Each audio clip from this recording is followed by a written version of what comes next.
ചെയ്യേണ്ടത് വലിയ പഠനാർഹമായ ഒരു വിഷയമാണ്. ഗർഭിണികളാവുന്ന സഹോദരിമാര് മരിക്കും, ഗർഭാശയത്തിലുള്ള കുഞ്ഞ് മരിച്ചിട്ടുണ്ടാകൂല. അപ്പൊ അതുകൊണ്ട് ആ കുഞ്ഞിനെ എന്തു ചെയ്യണം, അതൊക്കെ കാലോചിതമായി നമ്മൾ മനസ്സിലാക്കണം. അപ്പൊ മരണത്തിന് ഒരുപാട് ലക്ഷണങ്ങളുണ്ട്. ഞാൻ ഒരു രണ്ടടയാളം പറയാം. അതൊക്കെ പെട്ടെന്നുള്ള മരണങ്ങൾ അള്ളാഹു കാത്തു രക്ഷിക്കട്ടെ. അള്ളാഹു, കാരണം ദോഷികളുടെ അടയാളമാണ് പെട്ടെന്നുള്ള മരണം. സ്വാലിഹീങ്ങൾക്ക് പെട്ടെന്നുള്ള മരണം നല്ലതാണ്. അതായത് മരണത്തിന് വേണ്ടി അവർ ഒരുങ്ങി തയ്യാറായി നടക്കുക എന്ന് പറഞ്ഞാൽ, മരണത്തിന് ഒരുങ്ങി തയ്യാറായി നടക്കാനാണ് കഫൻ തുണി ഷോക്കേസ് കൊടുക്കുക, പള്ളിക്ക കബറ് കുഴിക്കുക, ചന്ദനത്തിരി വാങ്ങിയേക്കുക. ഇതൊന്നല്ല മരണത്തിന് ഒരുങ്ങി തയ്യാറാവും. അങ്ങനെ ചില ആളുകൾ ചെയ്യാറുണ്ട്. കഫൻ തുണിയൊക്കെ ഇങ്ങനെ ശരിയാക്കി വെക്കുന്നോല്. അങ്ങനെ സുന്നത്തൊന്നുമില്ല. മരിച്ചതിന് ശേഷമുള്ള കഫൻ തുണി അവനവന്റെ ഷോക്കേസിൽ പോകുന്നൊക്കെ സുന്നത്തൊന്നുമില്ല. പക്ഷെ അവിടെ സുന്നത്തുണ്ട്. ഞാൻ മരിച്ചതിനു ശേഷം എന്റെ മക്കള് ഹറാമായ മുതലിൽ നിന്നായിരിക്കും കഫൻ തുണി വാങ്ങുക. എന്റെ മക്കള് പലിശ ഇടപാട് നടത്തുന്നവരാണ്, അതല്ലെങ്കിൽ അവര് ലോണ് ഓഫീസിലാണ് ജോലി, അവര് പലിശക്ക് കടം കൊടുത്ത് ജീവിക്കുന്നവരാണ്. അതുകൊണ്ട് ഞാൻ മരിച്ചാൽ എന്റെ മക്കള് ഈ ഹറാമായ മുതൽ കൊണ്ടായിരിക്കും എനിക്കുള്ള കഫൻ തുണി വാങ്ങുക. അങ്ങനെ ഉറപ്പുള്ളവർക്ക് എന്ത് ചെയ്യാം? ഹലാലായ മുതലിൽ നിന്ന് കഫൻ തുണി വാങ്ങി മരിക്കുന്നതിന് മുമ്പ് എടുത്തു വെക്കാം, വസിയ്യത്ത് ചെയ്യാം. ഞാൻ മരിച്ചാൽ ഈ കഫൻ തുണിയായിരിക്കണം, ഈ കഫൻ തുണിയായിരിക്കണം എന്നെ കഫൻ ചെയ്യാൻ ഉപയോഗിക്കേണ്ടത്. കഫൻ തുണിയുടെ മസല പറഞ്ഞപ്പോ ഒരു മസല, അതായത് ഇപ്പൊ നമ്മുടെ നാടുകളിലൊക്കെ ഒരു സ്വഭാവമുണ്ട്. എന്ത്? ഹജ്ജിനോ ഉംറക്കൊക്കെ പോയാൽ ഈ ഇഹ്റാം ചെയ്യാൻ ഉപയോഗിച്ച തുണി, അതുപോലെ തന്നെ ഇഷ്ടത കണ്ട് തുണി വാങ്ങിയിട്ട് സംസം വെള്ളത്തിൽ മുക്കിക്കൊണ്ട്, അത് നല്ലതാണ്, നല്ലതാ ഇൻഷാ അല്ലാഹ്. അത് നമ്മൾ കഫൻ ചെയ്യുന്ന മസല പറയുമ്പോ അന്ന് പറയും. അപ്പൊ യാദൃശികമായി അന്നത് കേൾക്കാത്ത ആരെങ്കിലും ഉണ്ടെങ്കിൽ കഫൻ തുണി സംസം വെള്ളത്തിൽ മുക്കി ഉണക്കുക. അത് നല്ല ഹൈറാണ്, വലിയ ബറക്കത്തുണ്ട് അതിന്. അപ്പൊ അതുകൊണ്ട് നല്ല വ്യക്തികള് അവർക്ക് കടം കൊടുക്കാനില്ല. കടം കൊടുക്കാണ്ടെങ്കിൽ തന്നെ അതൊക്കെ ലീസ്റ്റാക്കി എഴുതി വെച്ചിട്ടുണ്ട്. ആര് ഗീബത്ത് പറഞ്ഞിട്ടില്ല. പറഞ്ഞിക്കണമെങ്കിൽ അതൊക്കെ പൊരുത്തപ്പൊരിച്ചിക്കണ്. നിസ്കാരങ്ങൾ കലാ ഇല്ല. കലാ അയക്കണമെങ്കിൽ തന്നെ അതെല്ലാം കലാ വീട്ടിൽ എല്ലാം ക്ലിയറാ. ഒരു പത്തെണ്ണാണ്ട് മരിച്ചു നിൽക്കുക, ഒരു കുഴപ്പമില്ല. നിലം മരിച്ച് ഒരുപാട് ഉത്തരവാദിത്തങ്ങളൊക്കെ ഏറ്റെടുത്ത് 100 പ്രശ്നങ്ങൾ, എത്രയോ നിസ്കാരങ്ങൾ കലാവ്, എത്രയോ ആളുകളെ പറ്റി ഗീബത്ത് പറഞ്ഞിരിക്കുക.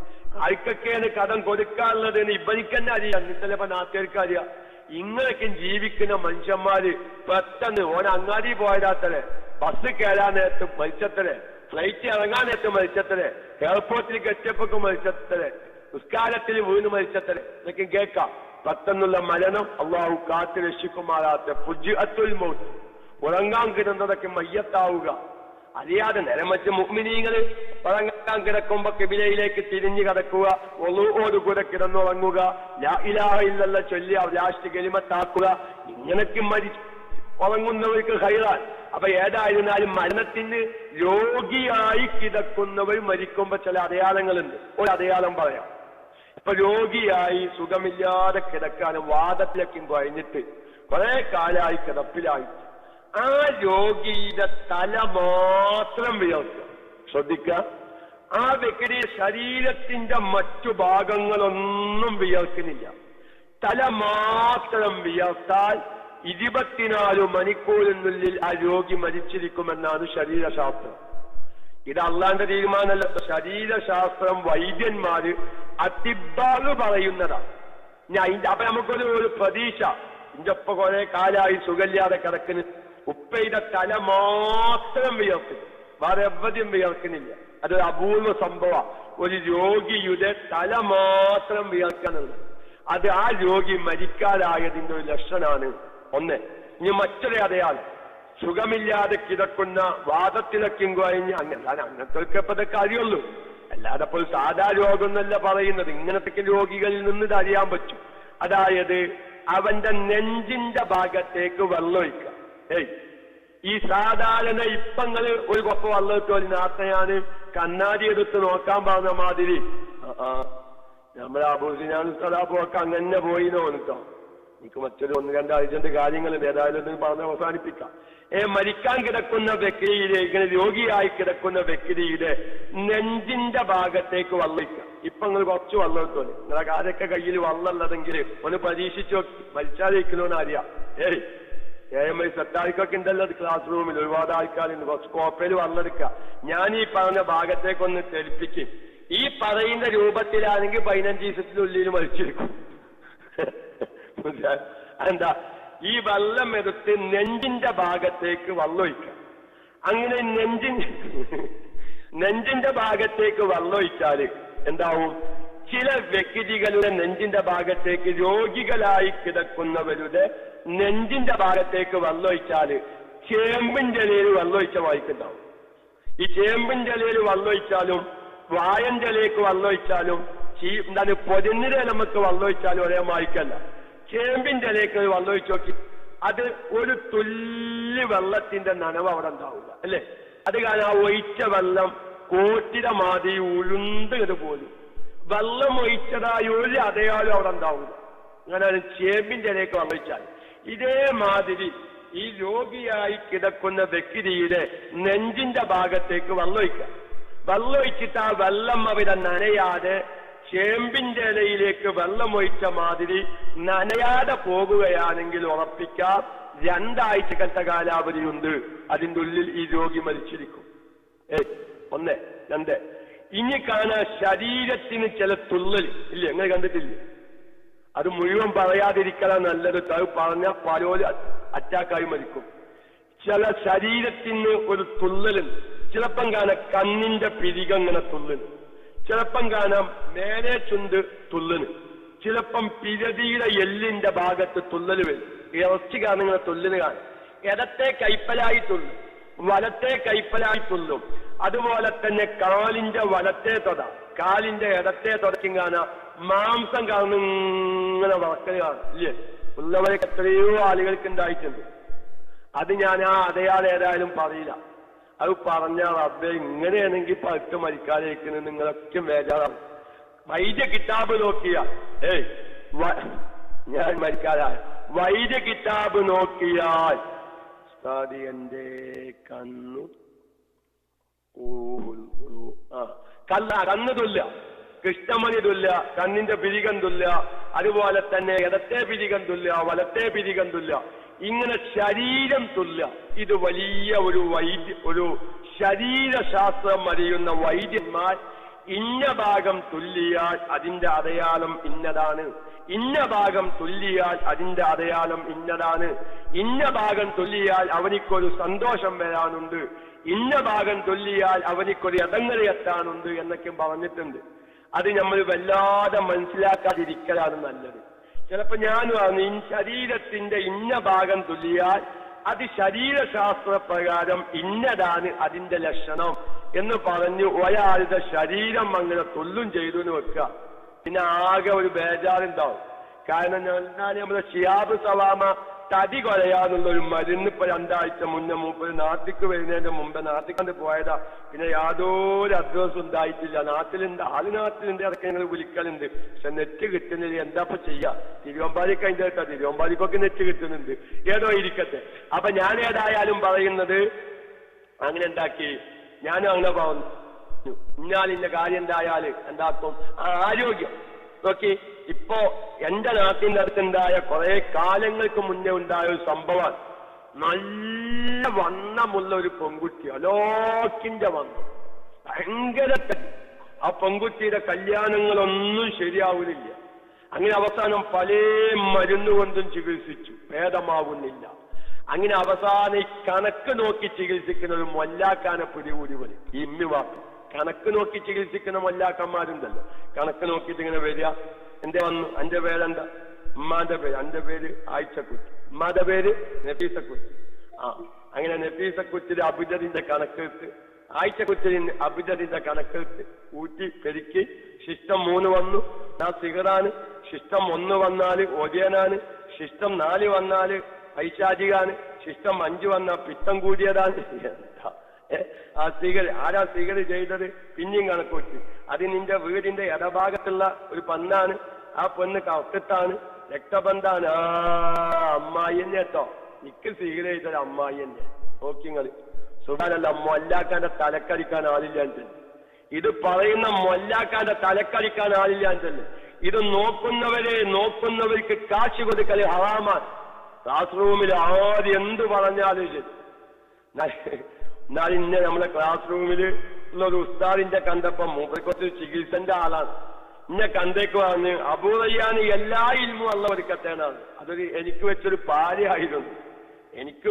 പാരയായിരുന്നു എന്ന് എനിക്കത് ബോധ്യപ്പെട്ടു. കാരണം ഞാൻ റേഷൻ പീടികത്തെ ഐഡിയാണെങ്കിലും പൂച്ചന്റെ മാതിരി കല്ലും ബീച്ചല്ല തിന്നാറുള്ളത്, കണ്ണ് തുറന്നിട്ട് തന്നെയാണ് ഭക്ഷണം കഴിക്കാറുള്ളത്.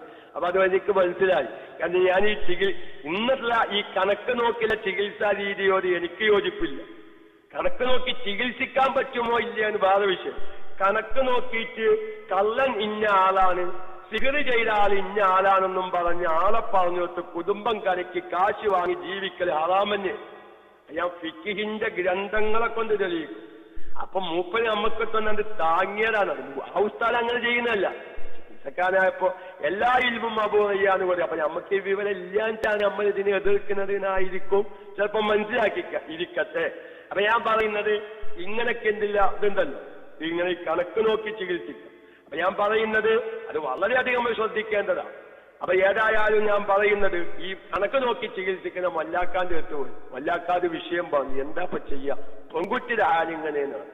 അങ്ങനെ മൊല്ലാക്കി ഉമ്മയും വാപ്പിയും തമ്മിൽ ഒത്ത് ഈ പെൺകുട്ടി അറിയാതെ മൊല്ലാക്ക പറഞ്ഞു, ഞാൻ കുട്ടിനെ കൊണ്ടത് ഞാൻ അതിന്റെ തടി ഞാൻ കുറച്ചു തരാണ്, ഞാൻ ഈ കുട്ടിയുടെ തടി ഞാൻ കുറച്ചു തരാം. ഏതായാലും ഒന്ന് സൂചിപ്പിക്കാം, കണക്കിൽ വല്ല ചെയ്യുമുണ്ട്. അതിന്റെ മസല എന്താ കാര്യം? കണക്ക് കൊണ്ട് രോഗത്തിന്റെ കാരണം അറിയാൻ സാധിച്ചു. സിഹറാണോ, പൈശാചികമാണോ, ശാരീരികമായ പ്രശ്നമാണോ, അത് കണക്ക് കൊണ്ട് അറിയാൻ സാധിക്കും. പക്ഷെ കണക്ക് കൊണ്ട് നിഗമനേ കിട്ടുള്ളൂ. ഈ തഹ്മീൻ കമ്മറ്റം കിട്ടും കണക്ക് കൊണ്ട്, യഖീന് കിട്ടൂല. യഖീന് കിട്ടാത്ത വിഷയം പുറത്തു പറയാൻ പാടില്ല, പറയൽ ഹറാമാണ്. അപ്പൊ ഒരു രോഗി വന്നു, കണക്ക് കൊണ്ട് ഈ കണക്ക് നോക്കുന്ന വ്യക്തിക്ക് എന്ത് ബോധ്യപ്പെട്ടു? ഇത് ഒരു സിഹറാണ്. ഇനി അതും കണക്ക് കൊണ്ട് സിഹർ ചെയ്ത ആള് ആരാണ്, അതും കണക്ക് കൊണ്ട് കിട്ടും. ഇത് അറിയാനിട്ടില്ല, അതിന്റെ കിതാബൊക്കെ തലക്കാഭാഗത്തിരിക്കുന്നുണ്ട്. കാരണം പഠിക്കലല്ലോ. ഒരു വിഷയം നമ്മൾ ജനങ്ങളോട് പറയുമ്പോ ആ വിഷയത്തെ പറ്റി പഠിക്കണം. അപ്പോഴല്ലേ നമുക്ക് ജനങ്ങളെ ബോധ്യപ്പെടുത്താൻ പറ്റുള്ളൂ. അപ്പൊ ഞാൻ പറയുന്നത് ഉണ്ട്. അപ്പൊ ഈ കണക്ക് കൊണ്ട് സിഹർ ചെയ്ത ആളെ കിട്ടും. ആണാണോ, പെണ്ണാണോ, കുടുംബക്കാരാണോ, വെളുത്തവനാണോ, കറുത്തവനാണോ, നീളം കൂടിയ ആളാണോ, നീളം ചുരുങ്ങിയ ആളോ, ഇതൊക്കെയും അബുജദിന്റെ ജുമലുൽ കബീർ, ജുമലുൽ സഗീർ പോലത്തെ കണക്ക് കൊണ്ട് കിട്ടും. പക്ഷെ ഈ കണക്കെല്ലാം നിഗമനമാണ്, തഹ്മീൻ, എംകുറ്റി അറിയിച്ച മതി കമ്മത്തമാണ്, എന്തല്ല യഖീനല്ല. അപ്പൊ കണക്ക് കൊണ്ട് കിട്ടി ഈ വ്യക്തിക്ക് രോഗമുണ്ടാവാൻ കാരണം ഒരു സിഹറാണ്. അത് വീണ്ടും കണക്ക് കൊണ്ട് കിട്ടി ഈ സിഹർ ചെയ്തത് കുടുംബത്തിൽപ്പെട്ടൊരു വ്യക്തിയാണ്. വീണ്ടും കണക്ക് കൊണ്ട് കിട്ടി ചെയ്തത് ഒരു സഹോദരിയാണ്. വീണ്ടും കിട്ടി വീടിന്റെ ഇന്ന ഭാഗത്ത് താമസിക്കുന്ന സഹോദരിയാണ് ഈ സിഹർ ചെയ്തിട്ടുള്ളത്. ആ സഹോദരി കറുത്തിട്ടാണ്, അല്ലെങ്കിൽ വെളുത്തിട്ടാണ്, മെലിഞ്ഞവലാണ്, നീളം കൂടിയവലാണ്, ഉരുന്തവലാണ്. ഇതെല്ലാം ജുമലുൽ കബീറിന്റെ കണക്ക് കൊണ്ട് കിട്ടുന്നു. പക്ഷെ ഇതൊക്കെ നിഗമനം. അപ്പൊ ചില ആളുകൾക്ക് ഉണ്ടാവും, ചില ആളുകൾ വന്ന് പറയും, ഉസ്താദേ ഇന്റെ സിഹറൊന്നും ബാത്തിലാണ്, അത് ചെയ്ത ആളെ കിട്ടിയാൽ മതി. മൊയ്ലിയ സിഹർ ബാത്തിലേക്കോന്നില്ല. അതിനിങ്ങനെ ഗ്ലൂ കൊടുക്കും ഈ ചില കണക്കൊക്കെ മൊയ്ലിയന്മാർ. അതങ്ങനെ ഇടഭാഗത്താണ്, എന്റെ വീടിന്റെ ഇടഭാഗത്താണ്, ഒരു പെണ്ണൊരുത്തിയാണ്, കഫത്താണ്, അമ്മായിയാണ്. ഇങ്ങനത്തെ ഈ മൊയ്ലിയ ബന്ധമൊന്നുമില്ല. കണക്കോക്കിനെ മല്ലാക്ക അമ്മായിയാണെന്നും പറഞ്ഞില്ല. ഇങ്ങനെ കൊത്തു ഗ്ലൂ എന്തായാലും പറയാ, ഗ്ലൂ കൊടുക്കാൻ അതിന് പറയല്ലേ. ഇങ്ങനെ ഇഞ്ഞാളാണ് തോന്നിപ്പിക്കുന്ന ഏകദേശം കുറെ അടയാളങ്ങൾ പറഞ്ഞപ്പോ ഗ്ലൂ കൊടുക്കുക. കുറെ അടയാളങ്ങൾ ഈ കണക്കോക്കിനെ മൊയ്യാന്ന് പറഞ്ഞപ്പോ വന്നോലും വിചാരിച്ചു അത് അമ്മായി എന്നെയാണ്, നിക്ക് സിഗർ ചെയ്തത് അമ്മായി എന്നെയാണ്. ഓരോപ്പിച്ചത് പോവുക. ഇവരെന്തായാലും കുടുംബം തകർക്കല. ഈ കണക്ക് കൊണ്ട് കമ്മച്ചേ കിട്ടുള്ളൂ. എന്താ ഈ രോഗിക്ക് രോഗം വരാൻ കാരണം അത് ശാരീരിക പ്രശ്നമല്ല, അതൊരു പൈശാചികമായ പ്രശ്നമാണ്. അതുകൊണ്ട് പറയാം, അതൊരു പൈശാചികമായ പ്രശ്നമാണ്. അതിന് ഞാനൊരു കാര്യം ചെയ്തേല, ഇന്ന ഒരു മന്ത്രം ചെയ്താലോ, അല്ലെങ്കിൽ ഇന്നൊരു പനി ചെയ്താലോ, ഇന്ന ഐക്കല്ലൊന്ന് കെട്ടിക്കാലോ, അല്ലെങ്കിൽ ഇന്ന കാര്യം വീട്ടിൽ ഞാൻ ചെയ്താലോ, അള്ളാഹു ബദരീങ്ങളുടെ ബറക്കത്തോണ്ട് ആ മുസീബത്താണ്ട് ഒഴിവാക്കി പോവട്ടെ എന്ന് പറയാം. പക്ഷെ ഇന്നതാണ് ഈ കണക്ക് കൊണ്ട് അടയാളം പറഞ്ഞു കൊടുത്ത് ആളെ തെളിയിച്ച് അതിന് പൈസ വാങ്ങാൻ പാടില്ല. അതങ്ങനെ തന്നെയാണ് ഇതിന്റെ അവസ്ഥ. അല്ലാതെ കണക്ക് നോക്കി ചികിത്സിക്കുന്നതുകൊണ്ട് കുഴപ്പമൊന്നുമില്ല. നിഗമനം വെച്ച് ഈ ചികിത്സയായ ഉസ്താദിന് നിഗമനത്തിലെത്തി ചികിത്സയുടെ മാർഗം തീരുമാനിക്കാനുള്ള അത് മരുന്നാണോ മന്ത്രാണോ വേണ്ടതെന്ന് ഈ ഉസ്താദിന് തീരുമാനിക്കാനുള്ള ഒരു മാർഗമാണ് കണക്ക്. അല്ലാതെ രോഗിനോട് ഇതനക്ക് ഇഞ്ഞാലിഞ്ഞാല് സിഗരറ്റാണ് പറയാനല്ല കണക്ക്. അത് വളരെ നമ്മുടെ സമൂഹം ചിന്തിക്കേണ്ട മനസ്സിലാക്കേണ്ട ഒരു വിഷയമാണെന്ന് സാന്ദർഭികമായി ഉണർത്തി രാഷ്ട്രീയമായ സ്ഥലത്ത് പ്രാന്തിയാൻ പോയില്ല. ഏതായാലും മരണത്തിന്റെ ചില ലക്ഷണങ്ങളാ പറയുന്നത്. അങ്ങനെ അത് മൊല്ലാക്കാൻ നിങ്ങളിത് കൊണ്ടുവരുന്നതാണ്. നിങ്ങൾ കുട്ടിനെ കൊണ്ടുവരും അതൊക്കെ ഇപ്പൊ കുറയില്ലാണ്. അപ്പൊ ഈ കുട്ടിക്കറിയാം മൊല്ലാക്കാതെ കണക്ക് കറക്റ്റാണ്. അത് ഈ പെൺകുട്ടിക്കറിയാം മൊല്ലാക്കാതെ കണക്കോക്കി എന്നാലിന്നെ മൊല്ലാക്ക കണക്കോക്കി കാര്യം പറഞ്ഞ വളരെ കറക്റ്റാണ്. അങ്ങനെ കുട്ടിയുമായി ഇമ്മിയും വാപ്പിയും മൊല്ലാക്കാന്റെ അടുത്ത് പോയി. ഓര് തമ്മിൽ ആദ്യം കാണാത്ത രൂപത്തിൽ ഒരു അഭിനയം നടത്തി. മൊല്ലാക്ക ചോദിച്ചു, എന്താ മോടെ പേര് എന്ന് ചോദിച്ചു. മോടെ പേര് ഇന്നതാണ്. ഉമ്മാടെ പേരെന്താന്ന് ചോദിച്ചു. ഉമ്മാടെ പേര് ഇന്നതാണ്. മൊല്ലാക്കന്നിങ്ങനെ ഇരുന്ന് കുറച്ച് കണക്കൂട്ടി വെറുതെ അഭിനയം കാണിക്കാം. മൊല്ലാക്ക കണക്കോക്കിനാണ് പെൺകുട്ടിക്കറിയാം. മൊല്ലാക്കനെ കണക്കോക്കിട്ടാണ് ഇനി മരുന്നൊന്നും കൊടുത്തിട്ട് കാര്യമില്ല. ഏയ് ശ്രദ്ധിക്കണം, ഇനി മരുന്നൊന്നും നിങ്ങളെ കുട്ടിക്ക് മരുന്ന് കൊടുത്തിട്ട് കാര്യമില്ല. 28ാമത്തെ ദിവസം കുട്ടി മരിക്കുന്നതാണ് ഇന്റെ കണക്കൊണ്ട് വരുന്നത് എന്നാണ് കുട്ടിനെ കേൾപ്പിച്ചിട്ട്. ഇനി മരുന്ന് കൊടുത്തിട്ട് കാര്യമില്ല, 28ാമത്തെ ദിവസം കുട്ടി മരിക്കുന്നതാണ് എന്റെ കണക്ക് കൊണ്ട് വരുന്നത് എന്നാണ്. സുബ്ഹാനല്ലാഹ്. ഈ കുട്ടി അന്നത് കാല്യതാ. റബ്ബേ ഞാൻ 28ാമത്തെ ദിവസം മരിക്കാനല്ലോ. 2 ആഴ്ച കഴിഞ്ഞപ്പോഴേക്ക് ഇപ്പിച്ചാടിയ പല്ലിന്റെ മാതിരി ആയിന. ഇപ്പില് പല്ല് ചാടി അങ്ങനെയൊക്കെ അങ്ങോട്ട് ഉണങ്ങി തോൽച്ചു. ഇല്ല, 2ാമത് കുട്ടിക്ക് തടി വെക്കാൻ 2ാമത് മരുന്ന് കൊടുത്തുനാ. അപ്പൊ ഞാൻ പറയുന്നത് മരണത്തിന്റെ ചില ലക്ഷണങ്ങൾ നമ്മൾ അറിഞ്ഞാല് ഇല്ല തടി പോകും, പ്രഷർ കൂടും, BP കൂടും. അപ്പൊ അതുകൊണ്ട് ഈ ശരീരം തുള്ളുന്ന ചില പ്രകൃതികൾ ചില മിക്ക ശരീരങ്ങൾക്കുണ്ട്. ചില തുള്ളൽ മരണത്തിന്റെ അടയാളമാണ്, മരണത്തിലേക്കുള്ള അടുത്തതിന്റെ അടയാളമാണെന്ന് വൈദ്യശാസ്ത്ര കിതാബുകളിൽ പറയുന്നുണ്ട്. അത് ഞാൻ തൽക്കാലം ഇപ്പൊ പറയുന്നില്ല. കാരണം നമ്മളാ ശരീരം ഇങ്ങനെ തൊല്ലുമ്പോ റബ്ബേ അന്ന് അബുറയാൻ പറഞ്ഞ ഭാഗം തന്നെയാണ് ആ തൊല്ലുന്നത്.